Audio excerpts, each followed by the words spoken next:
நான் சமைக்க போகிறதுக்கு முன்னாடி ஸோ வந்து எல்லாத்தையும் ஃபுல்லாக க்ளீன் பண்ணிவிட்டு வெசல்ஸ்லாம் க்ளீன் பண்ணிவிட்டு தான் கிளம்புவோம். அப்போ தான் வந்து நமக்கு வந்து கொஞ்சம் ஈஸியாக இருக்கும்.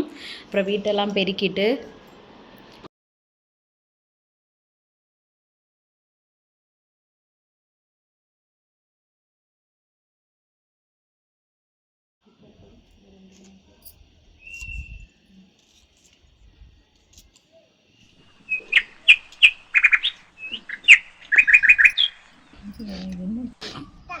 எக் மஞ்சூரியன் செய்கிறதுக்கு தேவையான பொருட்கள் வந்து வெங்காயம், குடமிளகா. வெங்காயத்தையும் குடமிளகாவையும் இந்த மாதிரி கட் பண்ணி எடுத்துக்கணும். அப்புறம் பூண்டு, பச்சை மிளகாய், இஞ்சி, soya sauce, tomato sauce, red chilli sauce. மஞ்சூரியனுக்கு வந்து முட்டையெல்லாம் இந்த மாதிரி உடச்சி ஊற்றி அதை வந்து வேக வச்சு எடுத்துக்கலாம்.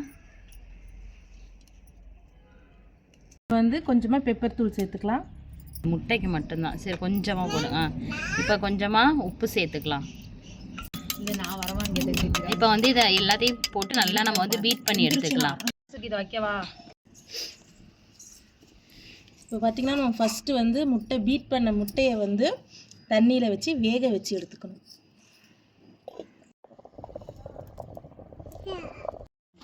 பாருங்கள், நம்ம வந்து முட்டை வேக வச்சதை இப்படி க்யூபாக கட் முட்டை வேக வச்சதை இப்படி க்யூபாக கட் பண்ணி எடுத்துருக்கோம். இங்கே பாருங்கள், இதில் நீங்கள் சிக்கன் 65 மசாலா போட்டு சில்லி சிக்கன் மாதிரி கூட பொரிச்சு தரலாம். மைதா மாவு, 1 ஸ்பூன் கார்ன்ஃப்ளவர் மாவு, 1/4 ஸ்பூன் சில்லி பவுடர், தேவையான அளவுக்கு உப்பு சேர்த்துருக்கோம். இதை கரைச்சிட்டு இதில் பார்த்திங்கன்னா அந்த முட்டையை வந்து கட் பண்ணி போட்டு டிப் பண்ணி நம்ம எடுத்துக்கலாம். இப்போ வந்து முட்டையை மாவில் டிப் பண்ணிவிட்டு எண்ணெயில் போட்டு பொரிச்சிருக்கோம்.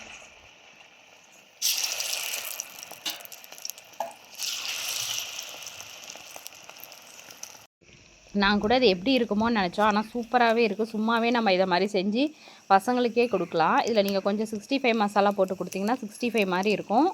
அப்படி இல்லைன்னா வெறுமனே வந்து இந்த சோள மாவும் மைதா மாவும் லைட்டாக போட்டு கொஞ்சமாக பெப்பர் போட்டு கொடுத்தாலே அவ்வளோ சூப்பராக இருக்குது. பசங்களுக்கு இந்த மாதிரி செஞ்சு கொடுக்கலாம். இப்போ ஃபஸ்ட்டு வந்து நம்ம வந்து எண்ணெயை ஊற்றிக்கலாம். இப்போ நம்ம வந்து பூண்டும் இஞ்சும் வந்து குட்டி குட்டியாக கட் பண்ணி வச்சுருக்கோம். பச்சை மிளகா 3த்தையும் வந்து சேர்த்து லைட்டாக ஃப்ரை பண்ணிக்கலாம்.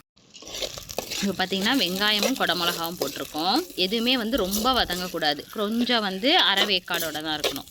இதுவுமே நாங்கள் வந்து க்யூபாக கட்டமாக கட் பண்ணி வச்சுருக்கோம். இதில் என்னென்ன போட்டிருக்கோன்னா சோயா சாஸும் டொமேட்டோ சாஸ், கொஞ்சம் சில்லி சாஸ் ஃப்ரை பண்ணி வச்சுருக்கோம்ல, அதை வந்து இதில் ஆட் பண்ணிக்கலாம். பாருங்கள், இப்போ பார்க்கவே செம்மையாக இருக்குது. இப்போ வந்து கொஞ்சமாக நாங்கள் கார்ன்ஃப்ளவர் மாவு கரைச்சி வச்சுருக்கோம். அதை வந்து இதில் அந்த இதெல்லாம் இறங்கலை.